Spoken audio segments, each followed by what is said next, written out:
하나님께서 인간에게 복을 내리셔도 인간이 그 은혜를 누릴 자세가 되어 있지 못하면 아무런 소용이 없습니다.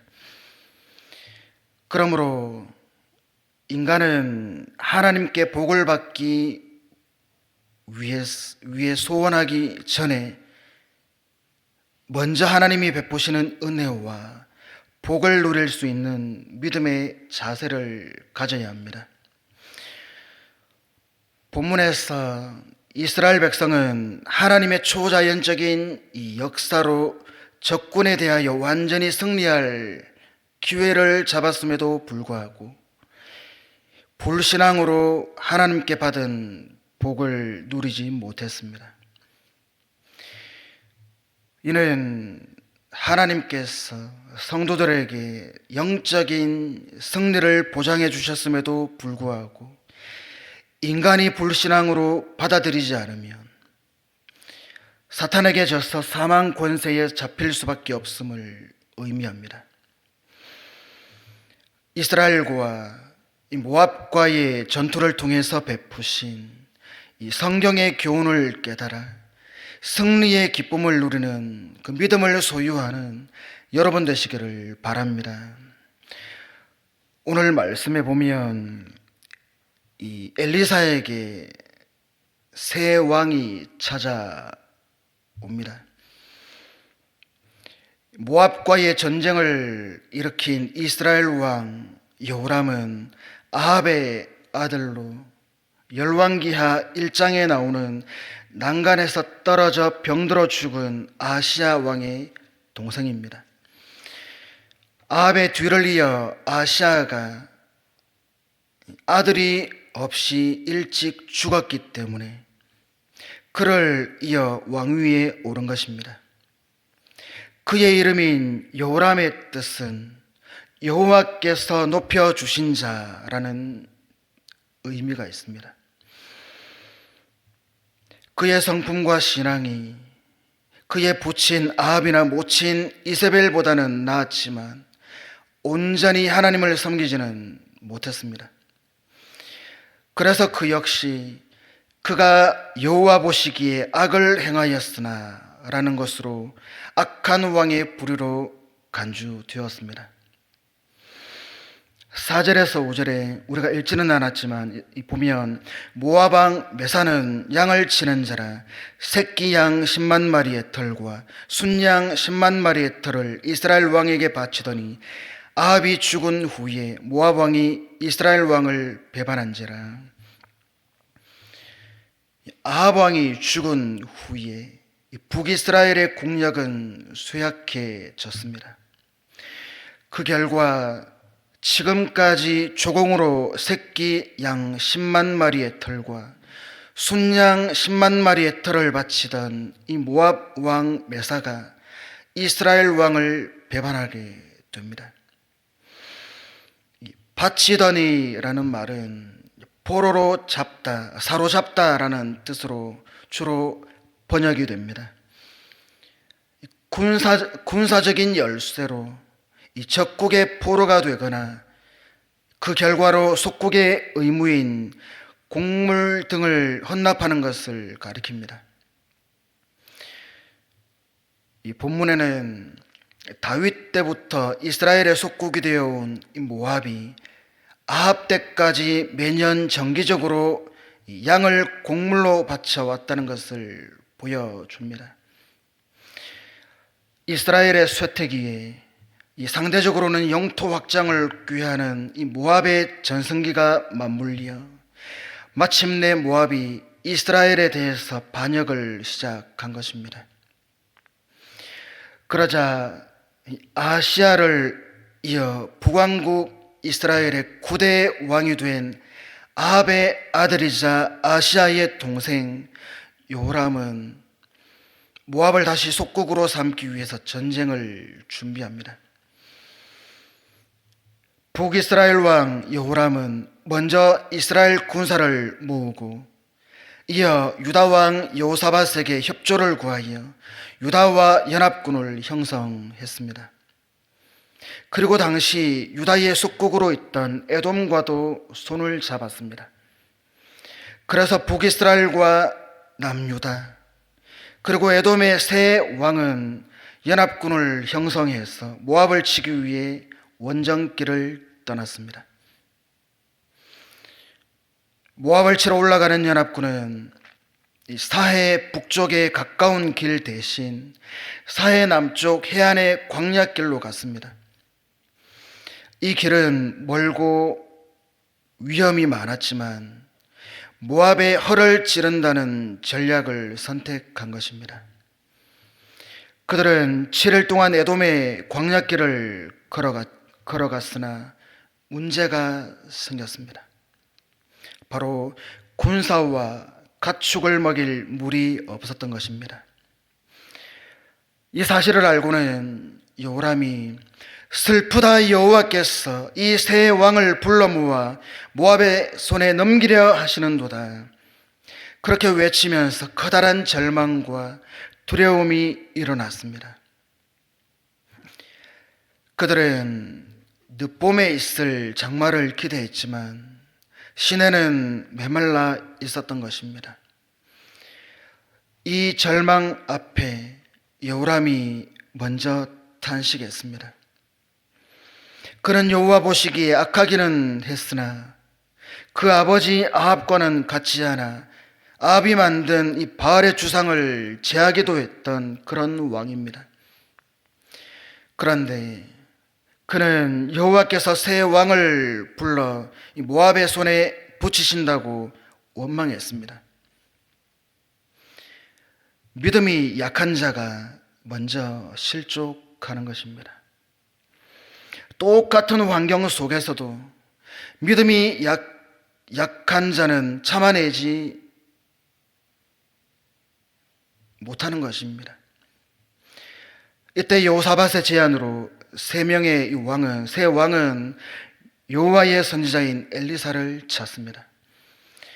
마침 그 자리에 엘리사가 있었습니다.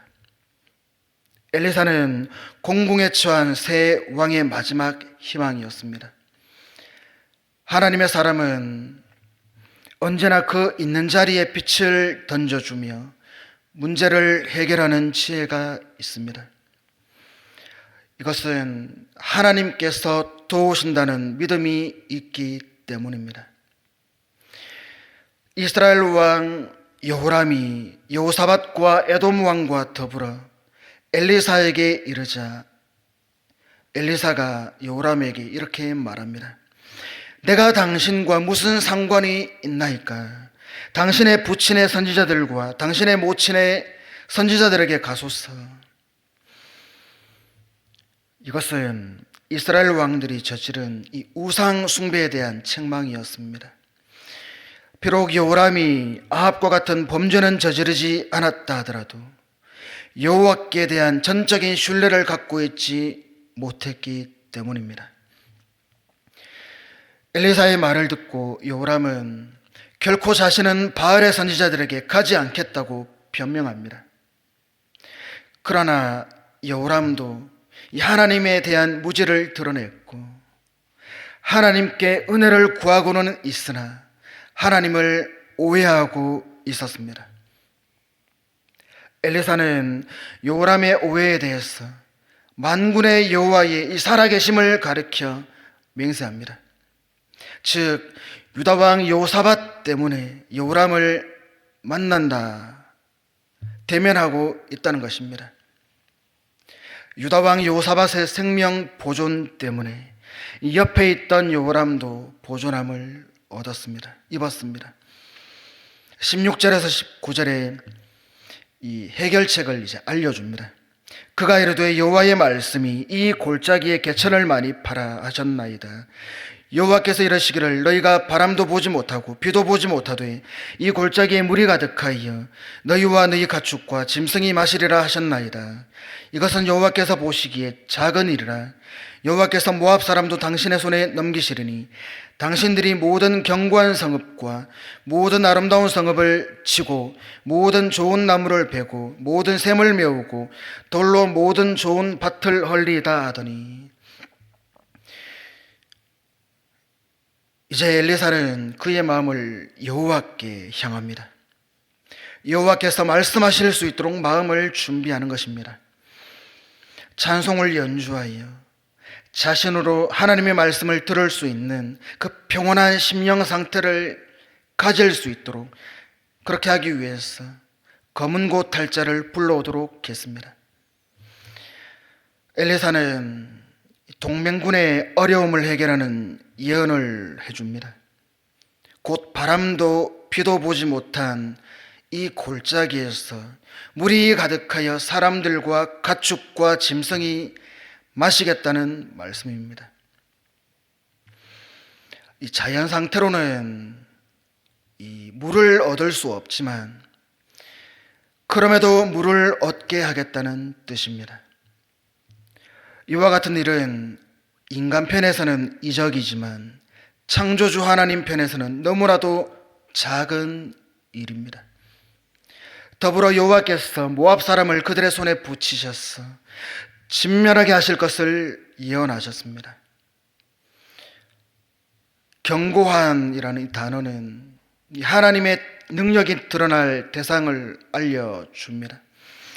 하나님은 모압에 있는 어떠한 튼튼한 건물이라도 이스라엘의 손에 모두 무너져 내릴 것을 알려주시는데, 이것은 인간의 힘으로는 할 수 없는 하나님의 기적이므로 하나님의 승리를 나타내는 것입니다.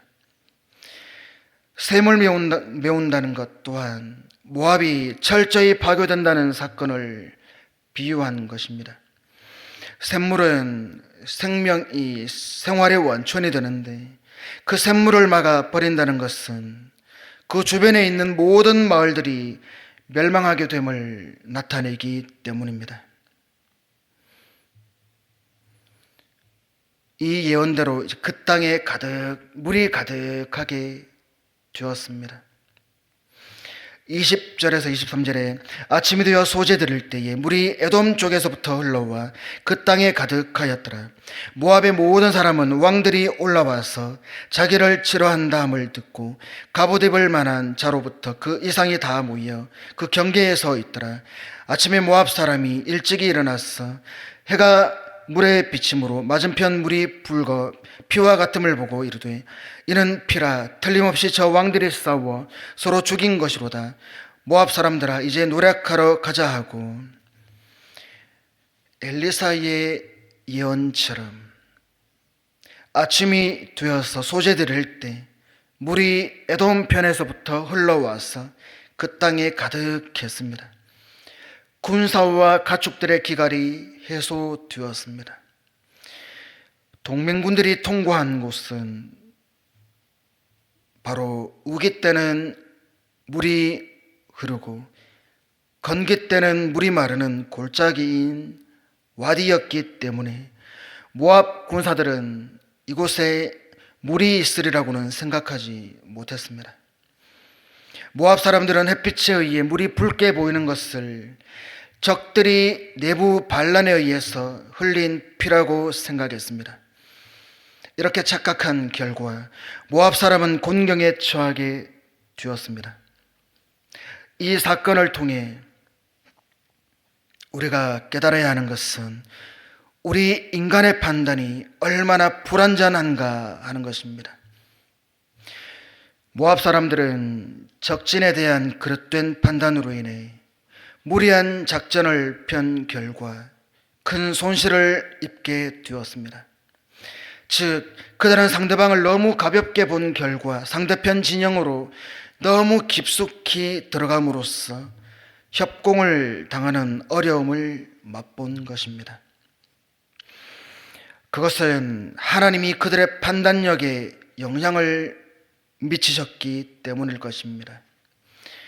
선한 왕 여호사밧이 있었기 때문에 하나님께서 그에게 은혜를 베푸심으로 상대적으로 모압 왕에게는 재앙이 닥친 것입니다. 그런데 여기에서 연합군은 이 잘못된 판단을 하게 됩니다. 바로 연합군이 철수를 해버립니다.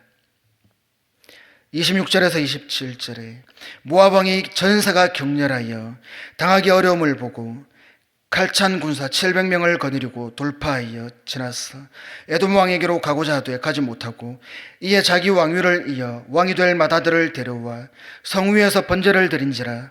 이스라엘에게 크게 격노함이 임하매 그들이 떠나 각기 고국으로 돌아갔더라. 전세가 기울고 완패가 예상되자 모압 왕은 군사 700명을 데리고 에돔 왕에게 가고자 했습니다. 얼마 전까지 이 동맹관계에 있던 에돔 왕을 설득해서 자신을 도와달라고 요청하려 한 것입니다. 그러나 이 시도까지 실패하자 모압 왕은 장차 자기의 왕위를 이어받을 맏아들을 성 위에서 번제로 드립니다. 그들은 짐승을 제물로 택하지 않고 사람을 제물로 바쳤습니다. 이것을 통해 그들이 얼마나 급박했으면 그들 종교가 얼마나 저급한 종교였는지를 알 수 있습니다. 모압 왕은 사람을 업신여기는 죄를 지었습니다. 이 의식은 하나님께서 가증스럽게 여기던 인신 제사였습니다. 그들의 도덕성은 안중에도 없는 그러한 엄청난 범죄를 저지른 것입니다. 맏아들을 제물로 바치는 모압 왕의 비장함이 모압 군대의 사기를 한껏 오르게 한 반면 이스라엘과 유다 및 에돔의 연합군에게는 심리적인 불안감을 주어서 사기를 딱 떨어뜨리게 만들었습니다. 여기에서 이스라엘에게 크게 격노함이 임했다라는 구절은 이 성경 난해 구절로 학자들 간의 이론이 많은 구절입니다. 이스라엘에게 임한 크게 격노함이 과연 어디서 온 것인가 하는 문제입니다. 이 문제에 대한 학자들 간의 해석을 종합하면 맏아들을 번제로 드림으로써 연합군 가운데 내분이 일어나 퇴각했을 것으로 짐작됩니다. 왕의 아들을 제물로 받은 이방 신의 위력이 닥칠까 두려워한 것 자체가 이 불신앙의 모습이며 하나님이 진노하시는 이유가 될 수 있습니다. 엘리사는 분명히 이스라엘 연합군의 승리를 예언했지만 연합군은 이 불신앙 때문에 스스로 철수한 것입니다. 여기에서 중요한 것은 이 사건이 이스라엘에게 주는 의미입니다. 이스라엘 군사들이 각기 고국으로 돌아가면서 무엇을 생각했을까요? 왕세자를 번제로 드렸다는 것은 그들이 숭배하는 금오스 신에게 이 자식을 제물로 드렸다는 것입니다. 이것이 얼마나 악한 행위이며 가증한 일입니까? 그런데 솔로몬 왕이 모압의 가증한 금오스를 위하여 예루살렘 앞 산에 산당을 지었다는 것을 보게 됩니다. 이런 맥락에서 유다나 이스라엘에는 이와 유사한 우상 숭배의 뿌리가 깊게 박혀 있었음을 짐작하게 됩니다. 이스라엘의 왕 요람과 그의 백성들이 여로보암의 길로 행하여 금송아지를 섬기고 있다는 것과 모압이 금오스를 섬긴다는 것이 무엇이 다르겠습니까? 하나님께서는 이스라엘 백성들로 하여금 이 모압 왕이 맏아들을 취하여 성 위에서 번제를 드림을 바라보면서 자신들의 죄에 대한 격노함이 있기를 원하셨을 것입니다. 그들이 떠나 각기 고국으로 돌아갔더라. 모압 왕의 맏아들을 제물로 드린 제사로 말미암아 전쟁은 끝이 나버렸습니다. 연합군은 제각기 자기들의 고국으로 돌아감으로써 이 삼국 동맹은 해체되었습니다. 모압을 다시 속국으로 하려던 이스라엘 왕은 계획을 다 포기해버리고 모압은 그 이후에 메사 왕의 도움을 받아 독립을 해버립니다. 놀랍게도 이 당시의 일을 기록한 돌 기념비가 지금까지 전해지고 있습니다. 모압 왕은 이 전쟁을 승리한 전쟁으로 묘사합니다. 모압 왕의 승리는 북이스라엘 여호람 왕의 어정쩡한 믿음에 대한 이 하나님의 심판의 성격이 강합니다. 그러한 어정쩡한 믿음으로는 이방신을 믿는 모압 왕의 결사항전 앞에서 힘없이 무너진다는 것을 우리에게 보여주고 있습니다. 그렇다면 여러분, 오늘 이 본문이 우리에게 주는 교훈이 무엇입니까? 승리의 기쁨을 누릴 자는 어떤 자가 되겠습니까? 어떤 자이겠습니까? 먼저는 역경에 처할 때 하나님의 도움을 구해야 한다는 것입니다.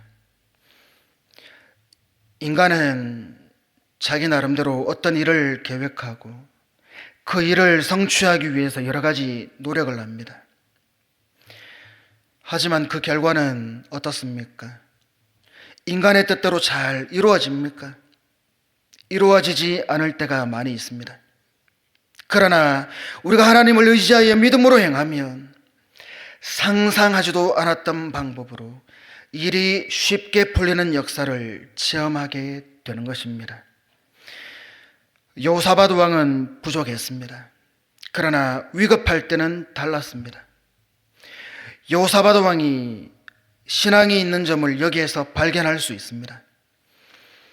올바른 믿음을 가진 사람은 약해도 이와 같이 문제에 부딪히면 하나님을 진심으로 찾게 됩니다. 베드로전서 5장 7절 말씀 다 같이 읽어보겠습니다. 시작. 너희 염려를 다 주께 맡기라. 너희 염려를 다 주께 맡기라 말씀했습니다. 아무 일이나 자신이 해결할 수 있다는 그러한 교만을 버리고 하나님께 자세히 아뢰고 모든 일을 의논할 때에 하나님께서는 형통의 복을 허락하셔서 하나님의 역사를 체험하게 하십니다. 사실 하나님의 살아계심을 믿는 참 신앙인은 먹구름 속에 머물러 있는 이 밝은 태양의 실체를 분명히 인식하고 기도하며 찬송하기를 잊지 않습니다. 여러분, 나의 어리석음과 죄 때문에 위기에 빠졌다면 하나님을 기억하고 다시 그분께로 돌아가야 합니다. 지금 나의 모습이 어떻든 하나님의 품에서 회복될 수 있음을 믿어야 합니다. 중요한 판단을 내릴 때 나의 생각, 느낌, 경험을 절대적 기준으로 삼으면 안 된다는 것입니다. 나의 예측이 틀릴 수 있음을 인정해야 합니다. 내 생각대로 판단하고 나의 능력을 믿고 행동하기 전에 먼저 하나님께 지혜를 구해야 합니다. 지금 눈에 보이고 귀에 들리는 것에만 의지해서 중요한 결정을 내리고 있지는 않는지 살펴보시기를 바랍니다. 역경에 처할 때 하나님의 뜻을 찾고 순종하도록 기도하는 여러분 되시기를 바랍니다. 두 번째로 확실한 믿음을 소유해야 합니다. 이스라엘이 모압의 수도를 점령하지 못한 채 포위망을 풀고 이스라엘 땅으로 철수함으로 반쪽짜리 승리가 되고 말았습니다. 이것은 명백히 이스라엘의 잘못이었습니다. 이스라엘은 모압 왕의 인신제사에 전혀 겁먹지 말고 흔들림이 없어야 했습니다. 왜 그렇습니까? 모압의 신 그모스는 헛것이고 거짓이기 때문입니다. 따라서 모압 왕의 이와 같은 극단적인 방법에도 불구하고 그모스는 모압에게 아무런 도움을 줄 수 없을 것이기 때문입니다.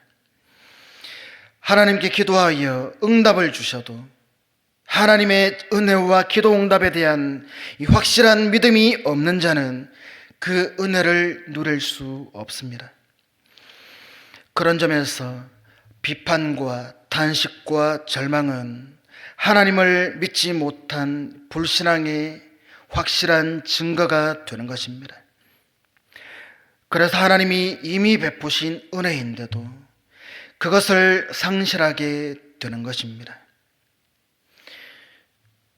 또한 하나님의 구원의 복음이 증거되어도 어떻게 됩니까?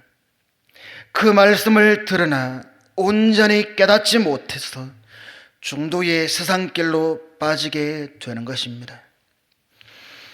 하나님을 진정으로 믿지 않는 자는 조금만이 어렵고 힘든 상황을 만나도 이러한 환경을 조성하신 하나님을 향해서 겸손히 무릎 꿇기보다는 오히려 하나님을 원망하면서 절망하게 되는 것입니다. 이러한 자들은 조그마한 시련이 닥쳐도 다시 제자리로 돌아가는 어리석음을 범하게 되는 것입니다. 욥기 42장 2절에 주께서는 못하실 일이 없사오며 무슨 계획이든지 못 이루실 것이 없는 줄 아오니 말씀했습니다. 이스라엘은 모압 왕이 제 아무리 극단적인 방법을 취한다고 해도 오직 하나님만 굳게 의뢰하는 그 마음으로 모압의 수도를 함락시켜야 했습니다.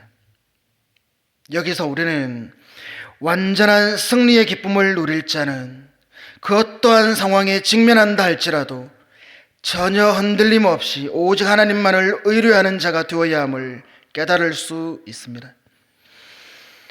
계획했던 일이 아무런 성과 없이 끝났을 때 좌절하기보다는 먼저 나를 돌아보는 기회로 삼아야 합니다.